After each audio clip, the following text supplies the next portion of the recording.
Hello everyone. Today we are starting up with a new series where we are going to cover the current affairs जो हमारे लिए बहुत ज़्यादा important होगा CLAT 2026-27 के लिए। दूसरा हमारे CUET के लिए एंड हमारे बहुत सारे नॉर्मल एग्जाम्स के लिए ये सारे के सारे जीके और जीएस का पोर्शन कवर करेंगे। सबसे पहली चीज अगर मैं आपको बताऊं तो ऑपरेशन डेजर्ट स्टॉर्म बहुत ही इंपॉर्टेंट टॉपिक है आपके पॉलिटिकल साइंस के लिए भी। ऑपरेशन डेजर्ट स्टॉर्म आपकी यूएस की हेजीमनी को दिखाता है। Operation Desert Storm was started in 1991 जिसमें यूएस ने अपनी पावर्स दिखाई हैं in the form of hard power. कैसे? बैकग्राउंड स्टोरी पे चलते हैं कि हुआ क्या था। ऑपरेशन डेजर्ट स्टॉर्म बेसिकली ये बताता है कि सद्दाम हुसैन इराक से इन्वेड करते हैं कुवैत में क्योंकि कुवैत ने उनको पैसे वापस नहीं करे थे ऑयल फील्ड्स के लिए।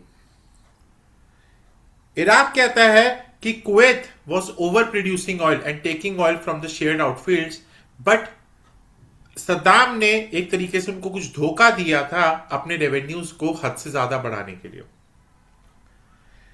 सद्दाम की एक ही कोशिश थी कि किसी भी तरीके से कुवैत को टेक ओवर करके अपनी ऑयल फील्ड्स अपने नाम पे ले ले। समझ लीजिए 1991 की बात हो रही है, 2026 की नहीं। उस समय हमारी पूरी इकोनॉमी सिर्फ और सिर्फ ऑयल पे चलती थी, ईवी पे, सीएनजी, एलपीजी कुछ भी नहीं था। अगर देखा जाए ऑपरेशन डेजर्ट स्टॉर्म वो यूएन की पावर के बारे में भी दिखाता है। यूएन ने एक पूरा रेजोल्यूशन पास किया और गल्फ की स्टेबिलिटी के लिए सद्दाम हुसैन पे यूएस के साथ मिलकर बहुत सारी वेस्टर्न यूरोपियन कंट्रीज ने मिलकर अटैक किया था। बेसिकली ये जो इन्वेजन किया था सद्दाम हुसैन ने, ये रीजनल स्टेबिलिटी के लिए बहुत ज्यादा इंपॉर्टेंट था एंड यूएन ने इस कंडेम्ड में इराक के एक्शन को कंडेम किया और उनको बोला कि आप विड्रॉ करें।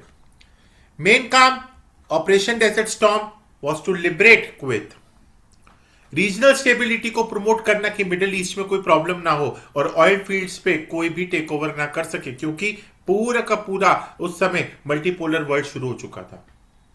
ऑयल के रिसोर्सेज को बढ़ाना ये सबसे इंपॉर्टेंट सिक्योर था। इंटरनेशनल लॉ बढ़ाना ये एक बहुत इंपॉर्टेंट टास्क था। एग्रेशन को किसी तरीके से टॉलरेट नहीं किया जाएगा, ये भी ऑपरेशन डेजर्ट स्टॉर्म बताता है। ऑपरेशन डेजर्ट स्टॉर्म एक वीडियो गेम वॉर की तरह था जो कभी सोचा ही नहीं था इराकीज ने कि एकदम से हमारे पे ऐसे अटैक होगा। कुवैत को वापस इंडिपेंडेंस दिलवाई, कंट्री की गवर्नमेंट को वापस रीस्टोर करा और इराक की मिलिट्री को अपने वापस वीकन करके अपनी सद्दाम हुसैन का कंट्रोल को वापस लेकर आए। मेन काम ऑपरेशन डेजर्ट स्टॉर्म की सिग्निफिकेंस का ये था कि हमें अपनी इंटरनेशनल लॉ को बढ़ाना है, ग्लोबल कॉपरेशन को बढ़ाना है, modern military technology, modern military strategies, इनके साथ हमें आगे लेकर चलना है, रीजनल स्टेबिलिटी को बढ़ाना है। अगर मैं बात करता हूं ऑपरेशन डेजर्ट स्टॉर्म, ये बहुत इंपॉर्टेंट टॉपिक बन जाता है। ऑपरेशन डेजर्ट स्टॉर्म के बाद अगर मैं आपको बात करूं तो मेरे पास मिडिल ईस्ट कंट्रीज की लिस्ट है, उनके कैपिटल्स हैं जो आपकी जीके के लिए बहुत ज्यादा इंपॉर्टेंट है। मिडिल ईस्ट का मतलब सिर्फ मुस्लिम कंट्रीज नहीं है, यहां पर बहुत सारी मिडिल ईस्ट में कंट्रीज आती हैं जिसमें ईरान इस समय आपके करंट अफेयर्स का बहुत इंपॉर्टेंट पार्ट है, क्योंकि ईरान ही है जहां पर अभी यूएस, ईरान और इसराइल ने मिलकर, मतलब यूएस और इसराइल ने मिलकर ईरान पे अटैक किया। और ईरान की मिसाइल्स कहां पर जा रही हैं? वो भी मिडिल ईस्ट कंट्री में हर जगह पे वो फेंक रहे हैं। ईरान का कैपिटल, इराक का कैपिटल, ये सब हम एक एक करके डिस्कस करेंगे। सबसे पहले हम यूएई में चलते हैं। यूएई का capital Abu Dhabi, Algeria, Algiers, Jordan, Amman, Turkey, Ankara, Greece, Athens, ये भी आपका, भले वो यूरोप में आता है पर है मिडिल ईस्ट कंट्रीज का ही पार्ट।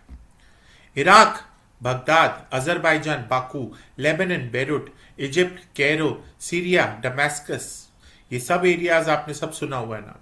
कतार, दोहा, यहां तक कि पाकिस्तान जिसका Islamabad, Afghanistan, Kabul, Sudan, Khartoum, Kuwait, Kuwait City, Bahrain, Manama, Oman, Muscat, Cyprus Nicosia, Saudi Arabia की Riyadh, Morocco Rabat, Yemen Sanaa, Georgia Tbilisi, Iran Tehran, Libya Tripoli and Tunisia Tunis. अब आप बोलेंगे सर ये क्यों याद करने हैं? सर कंट्रीज एंड कैपिटल्स आपके लिए बहुत ही इंपॉर्टेंट हो जाता है। इनका एक क्वेश्चन कंफर्म आता है कि कोई भी आपका एग्जाम हो, एसएससी ले लीजिए, क्लैट ले लीजिए, यूपीएससी ले लीजिए, आपका कंट्रीज और कैपिटल आपको पता होना सबसे ज्यादा जरूरी है, क्योंकि स्टैटिक पोर्शन का पार्ट है ये। मिडिल ईस्ट कंट्रीज आपकी जियो पॉलिटिकल और इकोनॉमिक इंपॉर्टेंस के लिए बहुत इंपॉर्टेंट रोल प्ले करती हैं। अगर बात करूं तो जियो पॉलिटिकल रोल में मिडिल ईस्ट कंट्रीज के थ्रू ही हमारे बहुत सारे रास्ते हैं जिनको हम यूरोप और एशिया को कनेक्ट कर सकते हैं। यहां पर हमारे पास स्विस कैनाल है, स्ट्रेट ऑफ हॉर्मुज है, बब एल मंदेब है। Energy 48% of the oil resources इस एरिया में है। एनर्जी के लिए बहुत ज्यादा इंपॉर्टेंट है। और रिलीजियस इंपॉर्टेंस के लिए मक्का, मदीना, जेरूसलेम और बेथलेम ये बहुत इंपॉर्टेंट प्लेसेस हैं। मिडिल ईस्ट कंट्रीज की अगर बात करें तो ईस्टर्न मेडिटेरेनियन रीजन जो आपके यूरोपियन के पास है, वहां पे सीरिया, इजराइल और लेबनान आते हैं। और अरेबियन पेनिनसुला जो हमारे अरेबियन सी के पास है, वहां पे ओमान, येमेन, यूएई और सऊदी आते हैं। गल्फ के जो मेन स्टेट्स हैं, जो गल्फ स्टेट्स जिनको बोलते हैं, वो बहरीन, कतार और कुवैत हैं। और रेड सी, पर्शियन गल्फ और straight of Hormuz, straight of Hormuz जहां पे पानी का एक रास्ता है, वहां पर आपको इंटरनेशनल ट्रेड रूट्स दिखाई देते हैं। और इंडिया के लिए भी मिडिल ईस्ट बहुत ही इंपॉर्टेंट है। कैसे? हमारे पास एक ऐसा ट्रांसपोर्ट है जहां पर इंडिया और मिडिल ईस्ट एक अच्छा खासा कॉरिडोर की तरह काम करते हैं। हमारा खुद का एक पोर्ट ईरान में है, छबाहर पोर्ट। अब उसकी हालत थोड़ी ठीक नहीं होगी, बट अभी भी है।